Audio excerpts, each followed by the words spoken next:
Hey guys, it's Taylor from Kinpatsu Cosplay here, and today we're going to show you how to make this entire Riven costume from start to finish. As part of their 10-year anniversary, Riot wanted to do something cool and give back to their community. So they asked us to pick a costume and create a tutorial in order to help new cosplayers with their own amazing costumes. We decided to make Arcade Riven because it covers everything. It's got basic sewing, armor, and even how to make props. And not to mention, it's super colorful and awesome.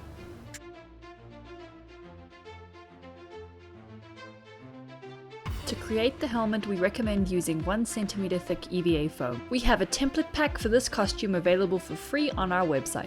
Use this template to trace around onto the EVA foam. Then cut out the pieces with a sharp craft knife. When you make the cuts that will join the other pieces, cut them at a 45-degree angle. Once the pieces are cut out, you can glue them together. Apply some contact glue to each edge, let them get tacky, and then press the pieces together. Heat the foam up gently with a heat gun and then bend it into a curve. For the earmuffs, we used clear orbs. These are available from Amazon. Cut out 2 strips from 5mm foam and 2 stars from 1mm foam, which you can then glue on with contact glue. Now we need to prime them. We used 5 layers of wood glue, but you can also use Mod Podge or Flexi Paint. Then you can spray on 2 coats of filler primer to get it extra smooth. Now that everything is primed and smooth, you can spray the helmet with a shiny blue spray paint. The earmuffs also have white and pink pieces on them, so use masking tape to cover the sections as you spray. Now glue a piece of 5mm EVA foam to the back of the orbs and use hot glue to attach them. To get the helmet to stay on your head, you can glue it to an Alice band. That's it for the helmet. Let's move on to the wig. For our Riven wig, we used a short mint green wig with a ponytail and extra wefts. To add long strips at the front of the wig, cut pieces of the extra wefts and glue them into place underneath the top layers of hair. Then you can straighten the wig and trim it to length. Clip the ponytail onto the wig upside down, then backcomb and tease the hair to give it more volume. Then spray and spike the ends with hairspray. You can add extra color to the wig and make a gradient at the ends with hair chalk. To make the scarf, we used a blue stretch fabric. Cut the fabric 150 cm long by 60 cm wide. Fold over the width of the scarf and pin it into place. Stitch along the edge to form a tube. Flip it inside out, then pin and sew the ends together. Then you can twist the scarf and pull it over your head. To create the jacket, we used yellow pleather, white and yellow scuba, and batting. To create a pattern, you can trace around a jacket you own to get your pattern pieces. You can then create a mock-up out of scrap fabric. This will allow you to refine the garment so you can cut up the sections and use them as your final pattern. Take the pattern and trace it on pleather for the outside layer, then use white and yellow scuba for the lining. Add on an extra 2 cm for seam allowance. Then trace the pattern onto batting to go inside the jacket. Cut out your pieces of fabric. Once you're done, you should have 3 layers. Now add a white strip to your outer sleeve. Fold a strip of white scuba, pin it down and sew along the edges. Pin the lining and the batting together at the sides and shoulders, then pin the hood together. You can also pin the outer layer together. Sew the pieces together at the shoulders, sides, and along the hood. Pin the lining and the batting together at the sides and shoulders, then pin the hood together. Once again, stitch along the edges to join them. Then you can pin the sleeves into the armholes and stitch around them. Pin the lining and the outer layer together around the hood and the bottom of the jacket with the right side of the fabric inwards. Leave the zipper edge open so you can flip the jacket inside out through it. Now you can sew around the edges to join them. Flip the jacket inside out through the zipper opening. It should be taking shape. To close up the jacket, take your zipper and place each end into the openings. Fold the edges inwards and pin them into place. You can then stitch all the way around the zipper and the bottom of the jacket. To finish the jacket, cut out 2 layers of white scuba and sew them together to form a cuff. Then pin the cuffs into the sleeves, folding the edges of the sleeves inwards and stitching around them. And now you have a really cool puffy jacket. To make the shoulder armor, we printed out another one of the templates we made. Trace around the template onto some 1 cm thick EVA foam for the base, then trace out the edge detail onto 5mm foam and the star onto 1mm foam. Cut out the foam with a sharp craft knife. Now you can glue the edge on with contact glue. Heat the foam up with a heat gun and bend it into shape, then glue on your star detail. Prime the shoulders with a few layers of wood glue just like we did with the helmet. Now you can paint the shoulder with spray paints and mask the different sections as you paint. To attach the shoulder to the jacket, you can glue a piece of Velcro to the inside of the armor and the top of the jacket shoulder. Now the shoulder is complete.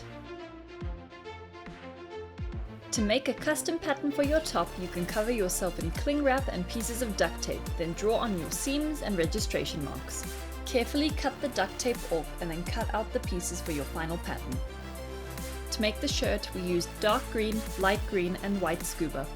Trace out your pieces onto the fabric, marking the registration lines and adding seam allowance. Now you can cut out all the pieces. Like with the jacket, you need an inner lining layer and an outer layer. Pin the respective layers together, matching up the registration marks. You can then stitch all the edges together. Once your lining and outer layer have been sewn, you can pin and sew them together along the top and bottom, then pull the pieces inside out through the sides. Pin your zip along the front edges of the top and then stitch it into place with the zipper foot. To make the white section, stitch the 2 layers together at the top, fold it over and then top stitch over the edge. Now you can unzip the top slightly, pin the white section underneath the green section and then top stitch over everything to join them. To finish up the shirt, we lightly airbrushed the seams. To make Riven's big glove, we used dark blue and white scuba and more yellow pleather. Trace around your hand to get the pattern for the glove, make it slightly bigger than your own hand. Then trace your other hand and cut out both pieces. Cut out 2 squares of batting and place them on each side of the scuba. Trace around your hand again onto this and pin all the layers together. Stitch around the lines of the hand and then cut off the excess fabric. To make a cover for the glove, trace around the glove you just made. Then just like before, cut out 2 layers of fabric and pin and stitch around the hand shape. Now you can trim off the excess fabric, flip the glove inside out and pull it over the puffy glove. Pin the 2 gloves together at the wrist and stitch around them to join them. To make the white fingerless glove, you need to repeat this process. Trace around your big glove, then stitch the layers together. Pull the white glove over your blue glove and then fold the edges inward by the fingers. To make the details on top and at the end of the glove, measure around the wrist of the glove, then cut out 2 strips of foam from 1 cm and 1 mm foam, as well as a 1 mm foam circle. You can then use spray adhesive to glue the fabric to the foam to cover it. You can glue the cuffs onto the end of the glove and glue the fabric circle to the top. For the controller on top of the glove, draw out the shape on PVC board and cut it out with a craft knife. Then cut out another layer to go underneath. Glue the 2 layers together with super glue and then you can carve the edges and sand them down. To prime the controller, spray on 2 layers of filler primer and then spray it yellow. As an extra touch, you can also airbrush the glove with dark grey shadows. Then you can glue the controller into place. Finally, you need to cut and sew a small purple arm tube to go around your arm underneath the glove.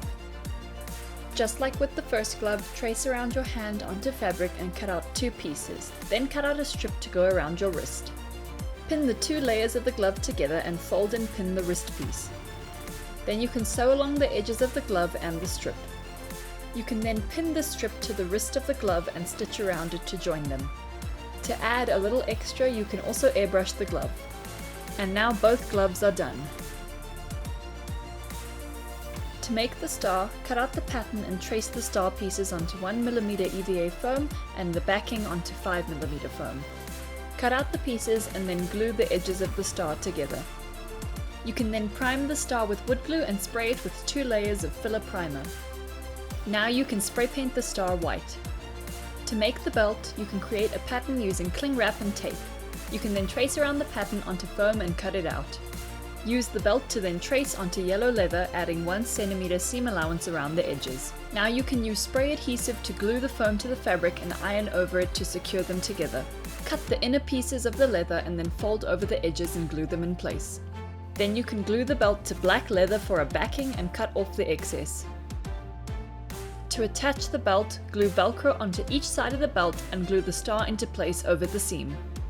For the little jar at the back, get a plastic bottle and fill it with water, food coloring and edible glitter. You can then glue the bottle to the back of the belt. And with that, the belt is complete.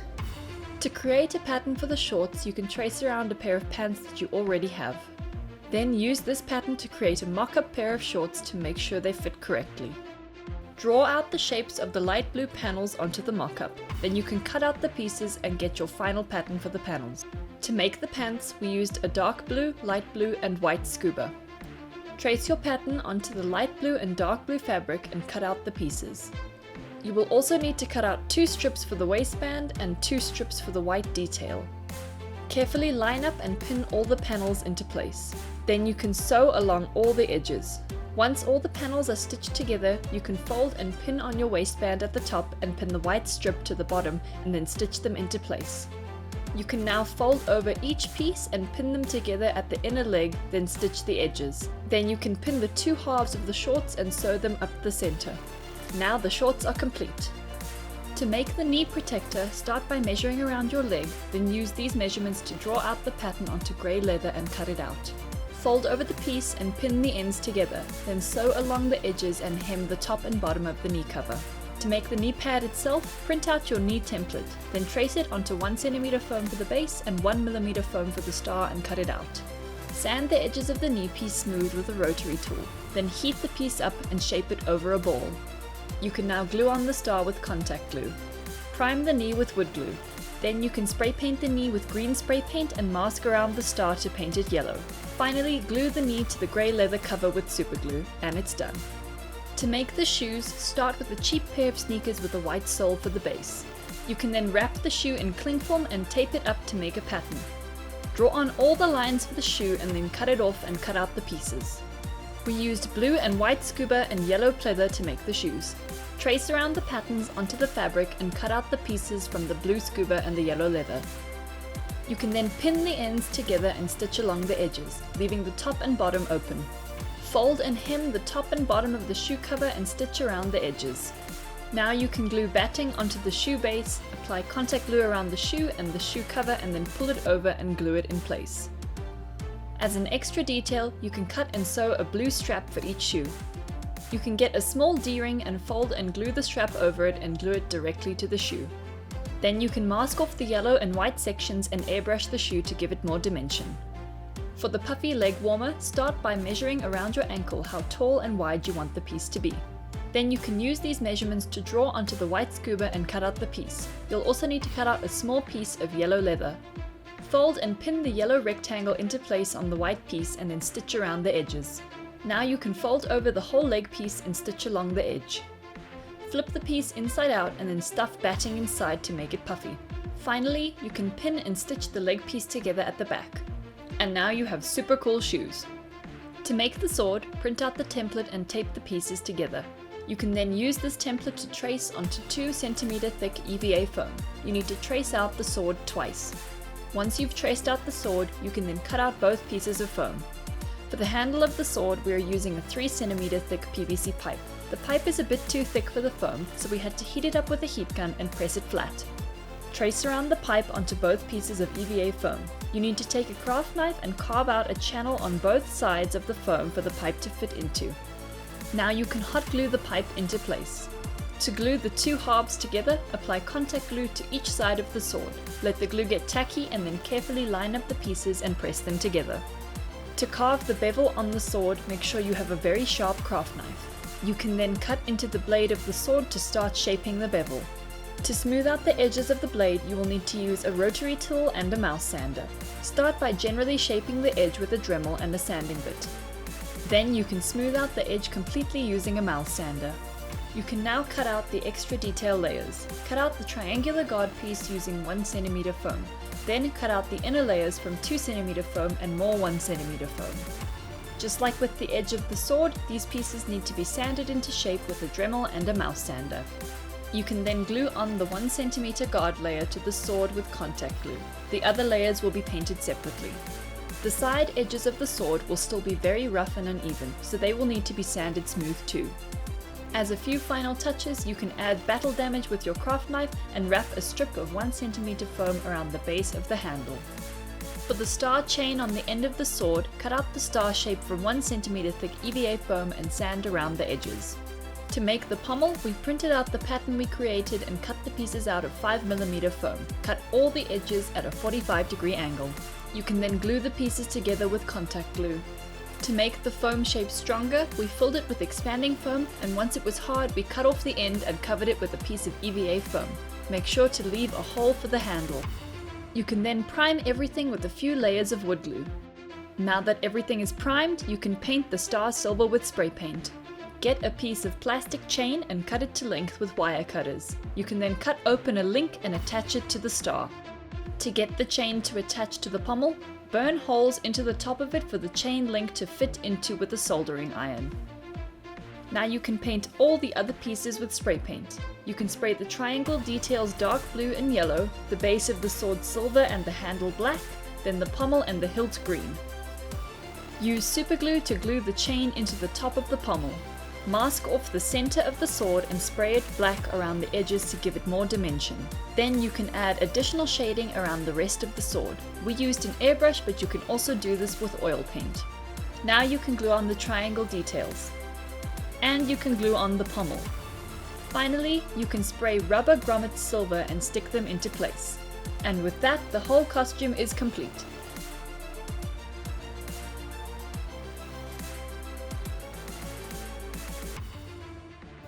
Thank you guys so much for watching. We really hope you enjoyed this video. And if you'd like to see us do more League of Legends builds, please let us know your suggestions in the comments. As usual, please subscribe to the channel, and if you like this video, please share it with your friends. Bye guys!